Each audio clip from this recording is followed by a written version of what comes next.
ঈদের আনন্দে ভাসছে পুরো দেশ। ছুটিরে কয়েকদিন রাজনীতির মাঠ শান্ত থাকলেও একটি বিষয় বেশ আলোচনার জন্ম দিয়েছে। সেটি হলো ঈদের সার্বিক উদযাপনে ইউনূস সরকারের সাফল্যকে বারবার সামনে আনছে দেশবাসী।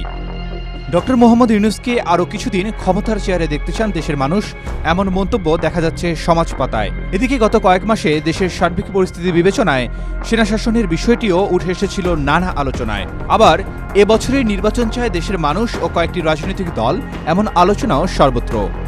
অন্যদিকে সেনাশাসন আসতে পারে এমন গুঞ্জনও বাতাসে ভাসছে। ডক্টর মোহাম্মদ ইউনূসের অন্তর্বর্তী সরকারের নেতৃত্বে যে প্রশাসনিক রূপান্তর শুরু হয়েছে তা কি সাময়িক নাকি দীর্ঘমেয়াদী? সম্প্রতি সামাজিক যোগাযোগ মাধ্যমে ভাইরাল হওয়া এক ভিডিওতে এমন প্রশ্নই তুলেছেন রাজনৈতিক বিশ্লেষক ও সমালোচক পিনাকি ভট্টাচার্য।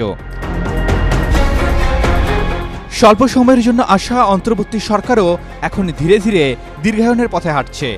ডক্টর ইউনূস আন্তর্জাতিক সমর্থন পাচ্ছেন, বিশেষ করে পশ্চিমা বিশ্ব এবং কিছু আঞ্চলিক শক্তির কাছ থেকে।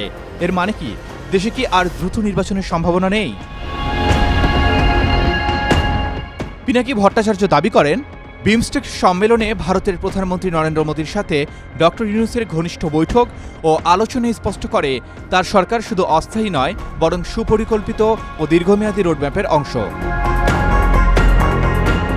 পিনাকির মতে, নির্বাচন, মানবাধিকার কিংবা গণতন্ত্র নিয়ে এখন কোনো আলোচনা নেই, বরং বিশ্বমঞ্চে ইউনূসকে স্থিতিশীলতার প্রতীক হিসেবে তুলে ধরা হচ্ছে। বিশ্লেষকরা বলছেন, দেশের রাজনীতিতে যখন একটি নতুন শূন্যতা তৈরি হয়েছে, তখন ডক্টর ইউনূসের নেতৃত্বে এই সরকারকে ট্রানজিশনাল অথরিটি হিসেবে গ্রহণ করছে আন্তর্জাতিক মহল। তবে অভ্যন্তরীণভাবে প্রশ্ন উঠছে, জনগণের ভোট ছাড়া একটি সরকার কতদিন বৈধতা ধরে রাখতে পারে? ইউনূসের প্রতি আন্তর্জাতিক সমর্থন থাকলেও দেশের অভ্যন্তরীণ চাপ ও জনগণের অংশগ্রহণের বিষয়টি অগ্রাহ্য করার সুযোগ কতটুকু? ডক্টর ইউনূসের সরকার কি আসলেই দীর্ঘমেয়াদী হতে যাচ্ছে? আর যদি যায়, তাহলে এই সরকার দেশের গণতান্ত্রিক ব্যবস্থাকে কোথায় নিয়ে যাবে তা হয়তোবা সময় বলে দেবে। পিনাকি ভট্টাচার্যের ভাষায়, ডক্টর ইউনূসের শাসন আর সাময়িক নয়, এটি একটি সুপরিকল্পিত ক্ষমতা পুনর্বিন্যাসের ইঙ্গিত। পিনাকির ধারণায় কি বাস্তবায়িত হতে যাচ্ছে, নাকি অতি দ্রুত নির্বাচনের মাধ্যমে আসতে যাচ্ছে নতুন সরকার, তা সময় বলে দেবে।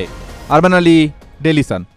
For more updates, follow us on Facebook, subscribe our YouTube channel, get the latest update on www.daily-sun.com.